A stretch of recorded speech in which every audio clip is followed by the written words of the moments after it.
Cecilia is in Atlanta to start off this hour. Hi, Cecilia. How are you? Hey, Dave, I'm great. Thanks. Good. How can we help? So I'm interested in whether or not I should leverage equity lines for more property when I've tried to not have debt.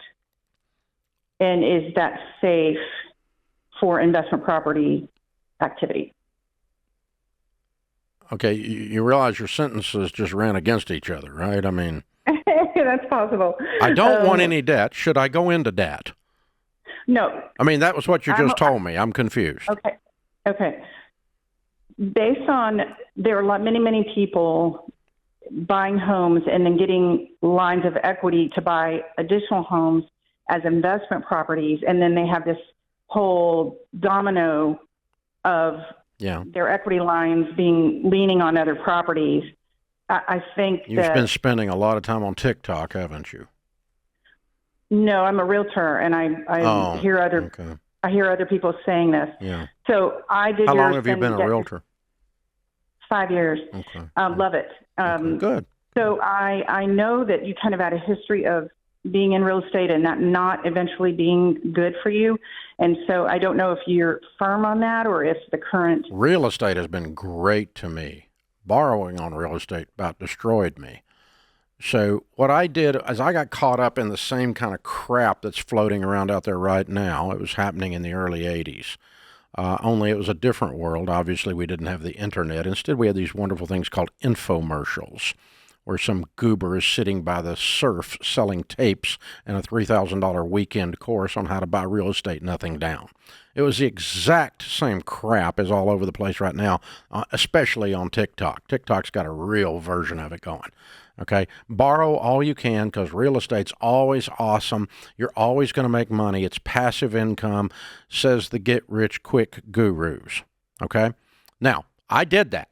I started from nothing. I was 22 years old. I got $4 million worth of real estate by the time I was 26, over $1 million net worth, meaning I owed $3 million on $4 million. That's not a bad equity position at all. I had a lot of short-term notes because I was doing flips before there was Chip and Joanna to tell us how. And so I actually did it. I've owned over 2,000 pieces of property in my life, so I'm not inexperienced at this. And the bank got scared and called our notes. The second bank got wind we were in trouble and called our notes. And I had 120 days to come up with $1.2 million, and it was all in real estate. And I had no cash because I believed in leverage, because that's what I had been taught by the get-rich-quick people. Does any of that sound familiar? Yes, and I haven't bought it, but I have clients, and I don't want to counsel them incorrectly. Yeah, so here's the thing. So here, let me tell you the end of the story, and then I'll tell you my answer, and so you understand the why to my answer. Okay, the end of the story was I went broke. Spent 2.5 years of my life losing everything I owned. One year I made $250,000 at 27 years old. The next year my taxable income was $6,000. I spent the whole year selling everything to keep it from being foreclosed on. Still, some of it got foreclosed on. And at the end of the day, 2.5 years later, I was bankrupt because they were coming to take the baby furniture out of my house, and I was done with them. Okay? Now, that's the end of my story. However, the other part of the story was there was a guy named Robert Allen who would have been on TikTok today if he were still a thing. He wrote a book called Nothing Down, and he famously would be dropped into any city without his wallet and buy a house with no identification or credit of any kind within 48 hours. There's a goober out there or two doing that on TikTok right now, modeling after him, okay? And so he would do this. I remember watching him do it in Chicago. He did 48 hours. He bought 3 houses, nothing down, okay? And he did this. His next book was called Creating Wealth. He went all over America starting real estate clubs called Acre. And each of these clubs were to feed him leads to buy more real estate, nothing down. I was in one of those clubs because I was buying nothing down. A bunch of us, ended up being 160 people in our investing club. Later, Robert Allen filed Chapter 11, bankruptcy. The whole thing caught up and took him out too. But anyway, of the guys, 130 of them or so in that club, now 30 years ago, the number of them that still own any rental real estate is about 6. The rest of them have gone broke. The 6 that still own it paid it off and got out of debt. They did not get rich doing this crap.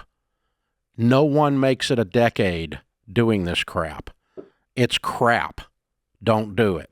Was that unclear? Very clear. You walked into it, didn't you, Cecilia?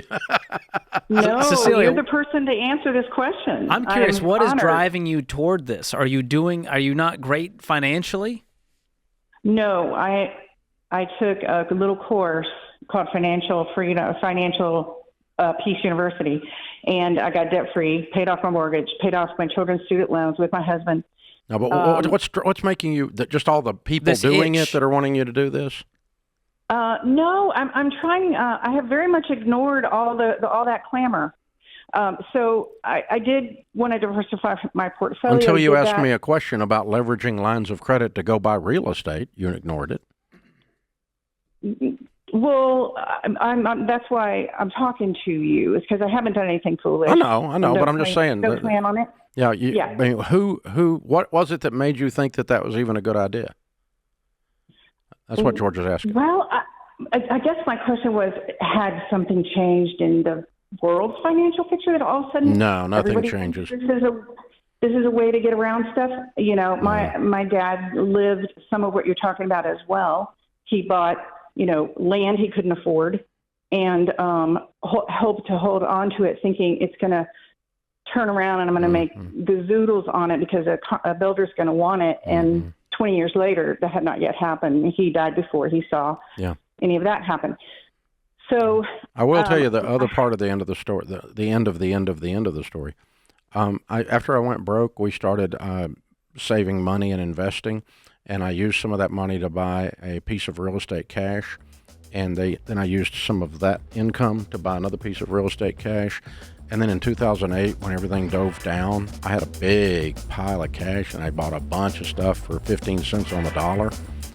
Today, I own probably $450, $500 million worth of real estate. It's all paid for, and I never borrowed a dime on any of it. They ain't taking this one. This one's mine. Me and God, we're managing this. No bankers involved. This is the Ramsey Show.